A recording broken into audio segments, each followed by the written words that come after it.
Esam skaistā placī, scauto.lv un paskatīsimies, ko mēs varam šeit labi atrast. Nu ko, apskatīsim 316. Touringu, 2020. gada, 2-litrīgais dīzels, 90 kW, 122 zirgi. Cena 17,900. 17,900. Tas, kurš viņu pirmais iegādājās, tas bija skaistu krāsu izvēlēs. Šis auto ir no Vācijas.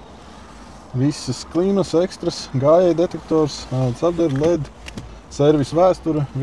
Tas lielais displejs tev priekšā, ka tev spīdomētā Jā, forši. Tev vēl tāds kaut kāds virs ekrāniņš kaut ko rāda vēl. Sensors droši vien skatās, vai tu nevar? Jā. Ir divdalīgais. Te vēl ir šūplādīta visādām lietām. Vēl slikti? Tas atvērums liels, kas patīk pensionāriem. Jā. Un tas, kad vienā līmenī nav jāliecās un lai muguru savilktu kaut ko ielikt iekšā. Smuki ņem un ieslidina. Tas ir Touring priekšrocība vai pagarināto. Ļoti skaisti, man tā liekas, ir tā krāsa. Tourings vispār ir tā kā... Kāda jēga vispār no sedana, ja ir Tourings? Nu, ir daudz, kam tie sedani tieši patīk un Touring atkal nepatīk, bet no tāda praktiskuma man liekas, ka viņi pat labāk Touringā izskatās. Nu, daudz droši vien nepiekritīs, bet...